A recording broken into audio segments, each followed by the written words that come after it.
Good evening. My name is Lisa Cox, Public Information Officer for California Interagency Incident Management Team 5. I'd like to welcome and thank you all for being here and taking the time out of your day. Also, thank you to the Sweet Home Fire staff, especially Agency Representative Christian Whitfield, and thank you so much for hosting us. Also, we'd like to recognize Ben Schmoller with Congressman Chavez DeRamer's office. Thank you for also being here. And Lynn County Sheriff Agency Representative Rick Lentz. Thank you. Tonight, you'll hear from Team 5 members and Forest staff, and then afterwards, we'll be taking questions using the comment cards provided at the side of the room. Please submit your written questions there. We will get them answered at the conclusion of the presentation, and then we'll answer any questions we get online. We are also streaming this live on YouTube. After the broadcast is over, we will end the meeting, and then all of our team members and forest representatives will be here to answer any other further questions you have for one-on-one discussion. So with that, let me introduce Ernie Villa, Operations Section Chief for Team 5. Thank you.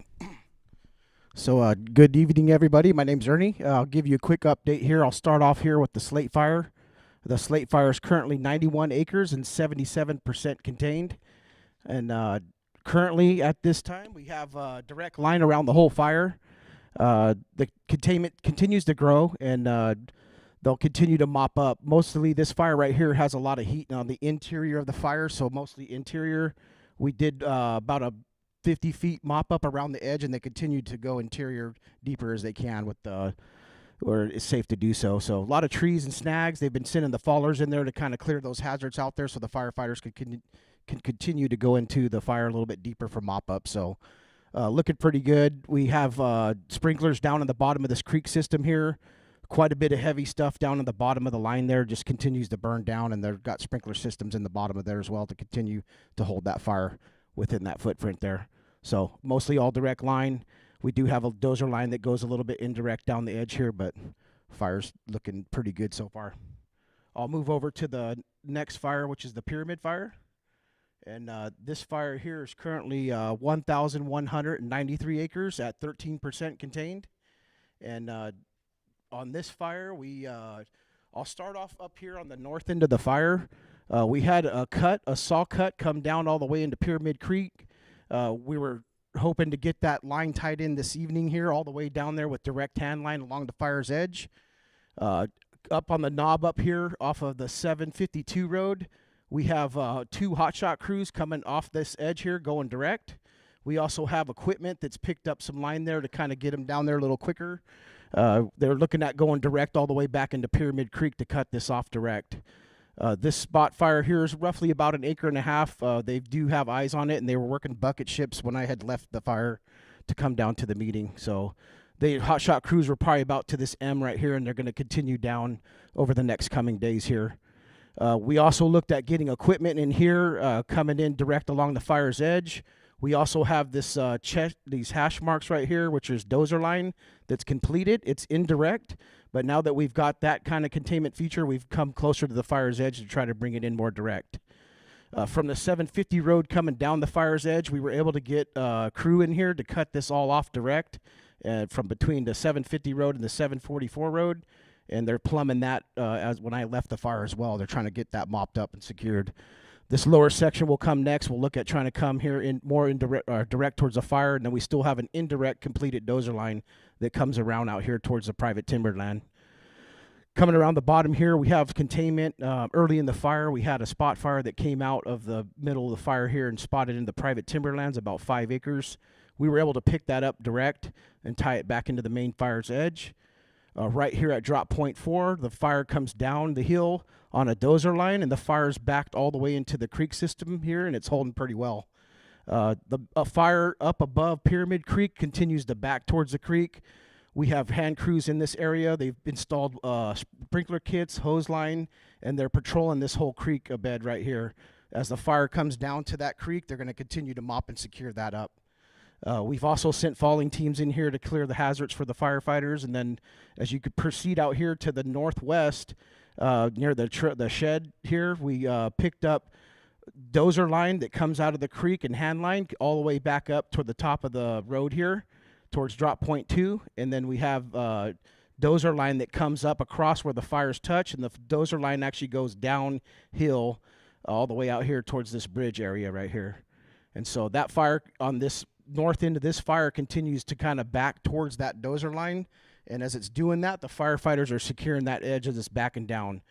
With the predicted winds, it's pretty favorable, so the wind will be blowing pretty favorable with it blowing it back into itself. So we're feeling pretty comfortable that that will continue to do that as long as we don't get any adverse winds. That'll continue to back and secure itself all the way back in to the 41 road right here near the bridges crossings. We have that tied in. The black's pretty much tied in all the way to the 41 road right here between the two bridges, and then we had an indirect line that came off the safety zone all the way down here, and so the fire's still pretty low on the hill down here. This piece will probably remain indirect for the time left that the team has here. We did have it prepped from the corner of the fire's edge out here on the northwest side all the way down that line, and they placed a large order, and they're going to continue to plumb that all the way down back to the safety zone. So that was ordered up. They have hose line down pretty far, but they're continuing to prep and strengthen that line there. Where the fire actually touched the main 680 road here, they've mopped up and secured that. And then, like I mentioned, they continued direct down the fire's edge. So we're hoping, if not today, tomorrow, probably middle shift, we'd have direct hand line all the way down to the Pyramid Creek. And then just we'll reinforce personnel to come out here and continue go direct on these spot fires, which are isolated from the main fire, and keep this edge going direct down here with hose lines and dozers. So that's kind of it for the report. Thank you.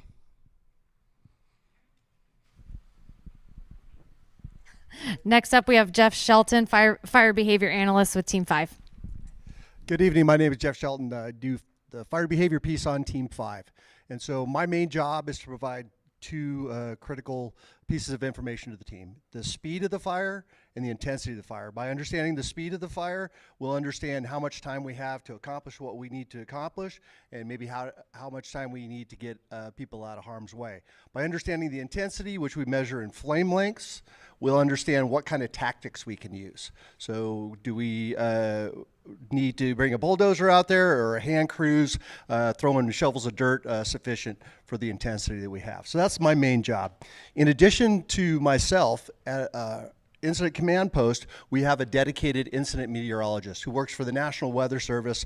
The one that we have on this fire works out of Medford, very familiar with the local conditions, was experienced in this area on your large fires, was on the Holiday Creek or Holiday Farm fire, and is very sensitive to the issues you have here with your weather and your local conditions. So what I'm going to cover tonight is the weather that we have moving out into the future, and then I'm going to provide you a little bit of background at the fire environment, what set us up for what we're experiencing right now, and what we can expect going out into the future. So looking at what we call our weather matrix, and this is exactly the same information that we give to our team members and the folks that are going out to the line. You can see we have kind of a green, yellow, and red that is pretty much intuitive of conditions that are escalating, and it's based on some understood conditions in this local area that contribute to elevated fire danger. So we're getting hotter and drier, and then this term here, it says stability. That means how much lift there is in the atmosphere, how much rise there will be in the smoke. The same way that if you have your fireplace and you close your damper and you don't have a lot of air going up through your fireplace, the intensity of the fire kind of dies down. It's the same thing. If we have the lid come off of the atmosphere and the smoke can rise real quickly, fresh air can come in, and that feeds the intensity of the fire. So when we're unstable, that means we have the ability for air to move up. Okay, so then we're looking at our minimum humidities. It's getting drier during the day. But the thing that I really look at as our fire behavior is the relative humidity recovery at night. We've been enjoying 100% relative humidity recovery. Very damp in the morning when our firefighters get out there. That's a good thing for fighting fire, because that fire has to claw through that damp environment to get going during the day. Coming up into the future here, the the morning is going to start out fairly dry. The morning is going to start out where we've been in the last 2 weeks, week and a half, where our lows have been. So we're just looking at this scenario here. And then we also have the horizontal air component, the wind across the surface. And what you're seeing here is the direction and the speed. You're going to see a couple of places here where it says E for east. That's not your typical east wind that you would get in September. That's literally that wind that kind of drains downhill in the evening, and where the fire is seated right now, it's just that east component that's pushing downhill. So it's not an east wind that you are concerned about. We don't usually get that here, as you well know, until right around Labor Day in the month of September, and I'll go over that. So this is what the weather we have going forward. It's not as friendly as what we've had the last week, but we are looking at it and adjusting our tactics and strategy to adapt for that. Next slide, please. So very busy chart here. I'm going to just explain it real quickly. We measure our risk with this fuel type, these heavy fuels, with energy release component. How much stored energy? You look at trees, you look at bushes, you look at grass, and you see different types of vegetation. I see stored energy. How much energy is on the ground able to contribute to fire spread? And over the last 15 years, this chart shows you what the rowdiest days were in red, what average is, this gray line that goes up the center and tracks down here, and then where we are this year. And so this line with all these boxes on it, we were just tracking around average, and then the first part of July, we had that heat wave. That heat wave put us into historic territory where in this weather record, those 15 years, we had never had weather that did its business with the energy release component. And of course, right there, the heat wave gets, typically in this area, gets broken by lightning and convective energy, and we got that ignition. Right after the ignition, we got that cooler average weather all the way till we had that rain a couple days ago, which put us below average. But with the predicted weather that I showed you on that matrix, we're tracking back up to average in the next couple days. It's going to take the fuels, these heavier fuels, it takes them a little more time to respond to this type of atmosphere. The same way that if it starts raining, the fire doesn't go out immediately because it's in these heavy dead and down logs. It's going to take the fuels a little bit time to get back to a place where they're really aggressive with us. Next slide, please. And so out of the Geographic Area Coordination Center that sets the risk for this entire area, we're in NW03, and you can see that even today and tomorrow it's showing a fairly low risk. That's that reflex time to respond to this new hot and dry. But we're going into a dry period, but you're also looking around us in these other areas, that red with the little lightning bolt. We got some convective energy. We got some lightning that's going to be coming from the south up into this area. It's not going to be in NW03, but it's going to be close. And my incident meteorologist told me to say it's not a zero chance that that could come through here. So you need to prepare yourself to understand that. Next slide, please. Now, this is a fire history map going back to 2000. You can see something that's rather inconspicuous, and I'm sure all of you know that this box here has got a lack of fire history. Not a lot of fire history in this area where the Slate and the Pyramid and the ore is down here by Mackenzie River. And so there's a lot of stored energy and a lot of potential out there, and we're going to be doing our best to keep this map looking exactly like it's looking here. But understand that we don't have a lot of natural features, burn scars to move this fire into. And I'll let our incident commander speak a little bit more about those challenges. Next slide, please. So the Yellowstone Raws that's up there where we get our really good weather to make our decisions on this fire. This is what they call a wind rose. Tells you the direction that the wind comes from between July and late August. You're not seeing an easterly component there. You're not seeing that in the weather record from 1986 in the next 3 weeks, that weather direction that would really put you on edge. Not saying it's impossible, but what I'm saying is that it's exceptionally rare. Okay, next slide. And if you go to Boulder, north of Detroit there, the same weather station, to give you a little more different perspective, it's mostly a west wind, a little bit of a south component to it. Just to let you know, we're looking in multiple places for our information. Next slide. This is one of the challenges we're having out there. This is from the fire line out there on Pyramid. The fire mostly burned on the surface underneath the canopy. It did not have these giant catastrophic crown runs because it was still tapping into July fuels, not September fuels. But one of the things it did is it really burned the duff layer off and exposed a lot of the roots. These roots are exposed. The weight of the tree is still standing tall.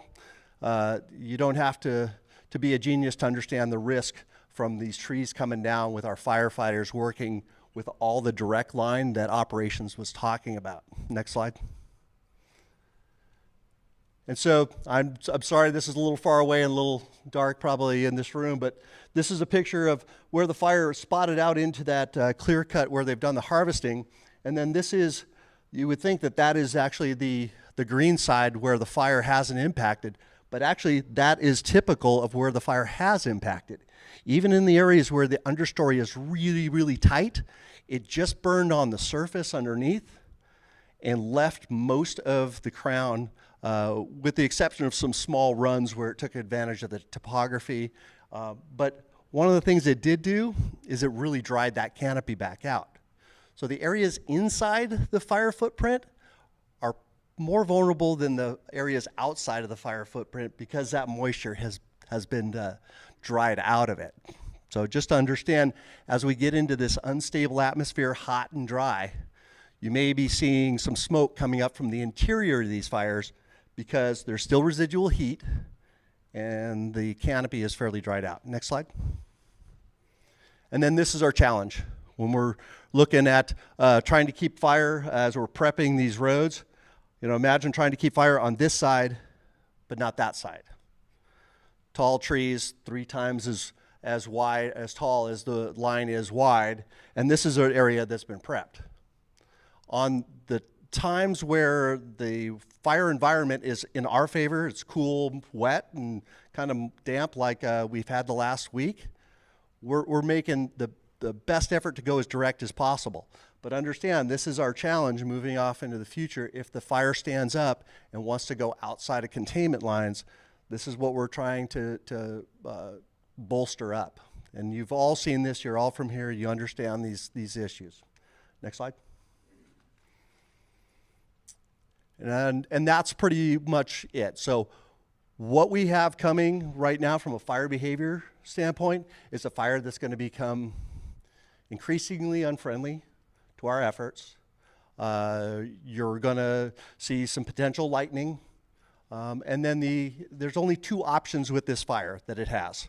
When it's moving across the landscape, we either starve it of its energy, we cut a line where it burns up all the available stored energy and it goes out, or it burns into something that is wet and that water just sucks the energy out of it. Those are really the only two things that are going to put this fire out from now until the end of your typical season.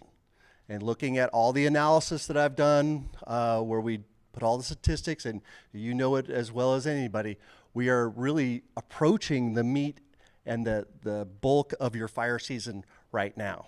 So this is a marathon, not a sprint, but we're trying to outpace the fire. When we get here, the fire has one tempo and we have another, and then we keep our foot on the gas even when the fire slows down, and we're going to keep our foot on the gas as much as we can until the fire tells us we can't. So I'll be available to answer questions afterwards, but this is our current situation. Thank you, Jeff. Next up, we have Nikki Swanson. She's our agency administrator for the incident with Willamette National Forest. Great. And this is a good first map for me right here, so thank you. So hi, my name is Nikki Swanson. I'm the district ranger on the Sweet Home Ranger District and agency administrator for this fire. So I'm sort of the manager from the Forest Service perspective for this fire. One of the things I wanted to just start out talking about is what initial attack looked like. Is that a little better? All right, I'll talk a little louder. How about that? So I want to talk about from initial attack. This entire fire so far has been nothing but a story of teamwork. Initial attack, we got the call that there was smoke over here. ODF and CTC was first there with the dozer and with the supervision of ODF. We were off chasing some other lightning fires nearby. How we work our fires with ODF and with private industry, CTC and Gustino Resources especially, is whoever gets there first, let's do it. Let's take care of this. So they got in there and they started prepping this road. This road was overgrown, and they weren't able to get in close with equipment. And so the first thing they started doing was taking a dozer to try to do direct attack. Later that night, the fuels that started crown fire, big trees coming over, and you saw some of those big trees, right? Number one thing, firefighter safety. Everyone walks out alive, right? That's the number one thing. We go as direct as we can, but we take those risk analyses because everyone goes home. So they looked at that fire and they all agreed in that was just not a good place to be right then, and backed off a bit and started prepping some other lines. The next few days, that same group of people plus some others came together and started talking about how close of a line, like what are the roads in there? Like how can we keep this fire as small as possible? And the reasons we want to keep this fire small as possible is because we've got industrial private timberlands down here, right? I don't want to burn up other people's property. That is not something that I want to do. And then here we have the Middle Sandium Wilderness. The Middle Sandium Wilderness is very steep. It has lots of those old trees, like the picture you saw there, and is not a safe place to put firefighters.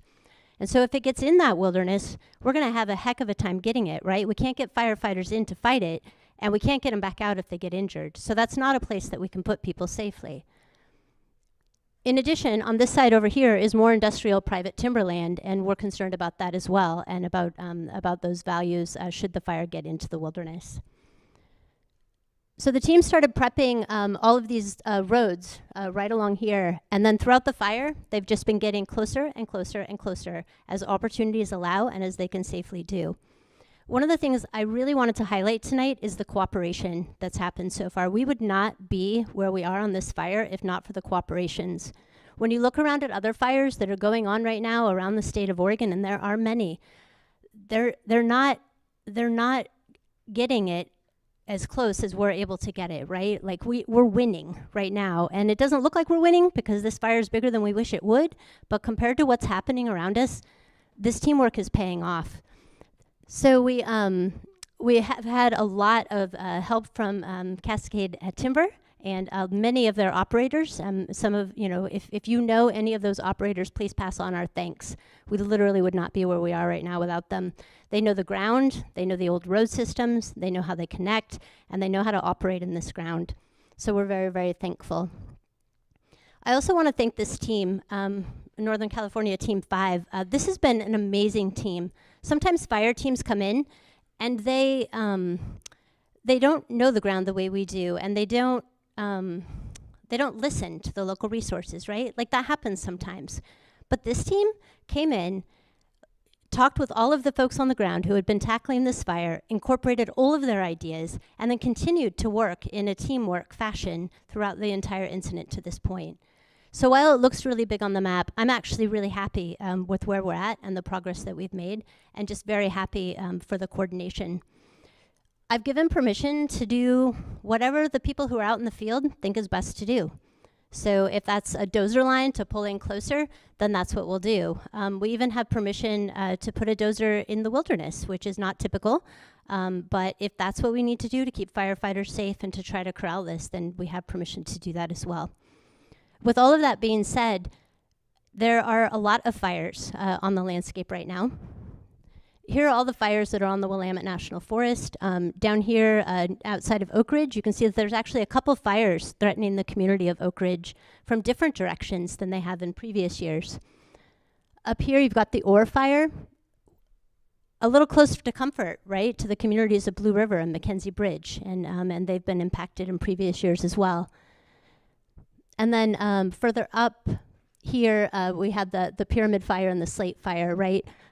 This one's a ways from the community, right? The community's here, but one of the things we worry about is that east wind event in September. We know that fires can move at that time of year, and so that's why we have been so aggressive in trying to make sure that we can corral this thing. And then we have the Slate Fire here, which is just a little close for comfort to the community of Detroit. Again, they've corralled that one really nicely. Just some great teamwork from this team to do that. So all these fires, these are just the fires on the Willamette National Forest. There's fires all over the state right now. If you have the app Watch Duty and you look at that app, you'll see there's fires everywhere. And people are having to make some really hard decisions. And the number one value is humans, right? Humans and community.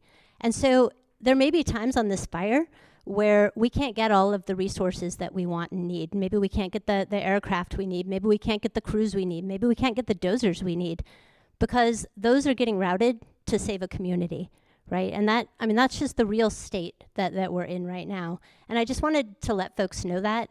If you see that there's not as much up there as you wish there was, that's why. It's going to other places where humans are at risk. So I think that's it. I wanted to thank all of you, and thank you guys for coming tonight, and thanks to all of the folks who have worked together to get us where we are right now. Thank you, Nikki. Next up, we have Jaron Robbins, agency representative for the Oregon Department of Forestry. Hello, good evening. Once again, Jaron Robbins, Oregon Department of Forestry, here at a Sweet Home local forester. I've been here, 10 years or so at this office. So what Nikki took most of what I was going to say, I think. But, what I'm here to do, it's okay. What I'm here to do is reiterate the relationship and the teamwork approach. We at ODF talk about a complete and coordinated system. So that is all of our partners, whether it be fire marshal, whether it be Forest Service, BLM, private industry, contractors, people from out of state, people from out of country. We have a rapport going with all these individuals, all these parties, all these contractors. And when the fire bell rings, we start calling everybody we know. We call all our friends. And in this instance, it was the Forest Service's fire, but we were there together, the complete and coordinated system. The other story that no one's mentioned yet is we had another lightning strike over here across the highway that was put out at less than half an acre between Forest Service and ODF. So, there's a lot of wins and a lot of accomplishments so far that story is not being told. So I just wanted to highlight that I think the Willamette had at least 25 confirmed fires that 24-hour period. ODF had close to that as well.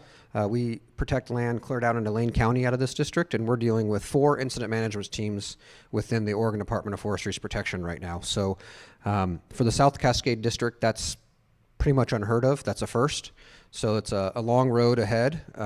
We got some good people. We brought in people from Florida to help us. We got people from North Carolina. We're talking about bringing people in from Australia. So more folks are coming. We're kind of tapped out right now, so hopefully we do good over the next weather window here. But we've been getting people refreshed, back in days off, and getting our equipment ready to go again for the next one. So hopefully we're successful with all of that. And, the partnerships, can't say it enough. We've been talking about these what-ifs for 10, 15 years, right? Milt knows. Nikki knows. We meet every year, at least once or twice a year, to talk about, hey, if there's a fire here, how are we going to handle this? What have you guys done preparing roads? Which gates are open? Do I need a key for this? Where's the water holes? What aircraft, who has available what? And we share all that. When there's a need, if we're not using something, we send it over to the higher, better use. From day one, we've been sharing aircraft across ODF contracts and federal contracts for all these fires. So that really helps get the resources where it's needed most. All right, thank you very much, Sharon. Last but not least, we have our incident commander trainee, Alex McBath. All right, good evening, Sweet Home, and everybody else out on online maybe watching this. My name is Alex McBath. I'm an incident commander for Team 5, and it's really my privilege to be standing in front of you today. and really even more of a privilege to be a commander of the folks that I have on my team. So the team is more than just what we brought, and I think you've heard that. We have been working with private industry resources, pulled stuff off of where they were working and came out and helped us. Oregon Department of Forestry with Jaron working hand in hand. But really, the district that we took this fire from or helped provide oversight for already had a good plan in place. You got a really good forest here. They're really smart. They had the strategy laid out for us. They gave us expectations. The values were very clear. Keep it off private property or minimize the damage to private property, which included private industry lands to the south, but also keep it out of any of the communities further to the west. They wanted us to keep it out of the wilderness because once it gets in the wilderness, this becomes a long-term fire. And we know what happens when the east winds come. Those come in September. Keep it out of the wilderness. So that's what we've been striving to do. Now, as an incident commander, I bring a lot of expertise with me on my team, but we aren't the ones that put the fire out. So the folks that I'm really the proudest of are those folks out on the fire line. They're risking their lives. They're looking at the risks that they're taking. They're mitigating those risks, and then the whole community coming together to support these firefighters out there. So it's really been a great experience up here. Nationally, as you probably looked around, just not in Oregon, but all over, fires are picking up. You're probably going to see more teams, maybe not on these fires. Maybe these fires get put out here real quick, but you may have more fires. So hopefully you'll welcome them as you folks have welcomed us and have a good experience like we've had.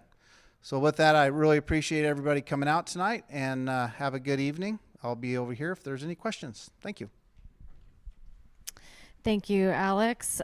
This concludes our formal presentation.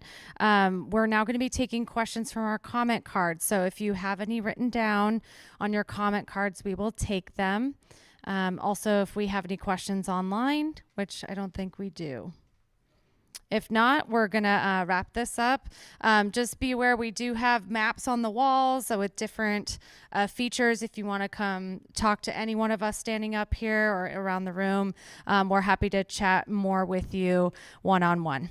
So thank you so much for your time and for the support for this team, and have a safe night and have a great rest of your week.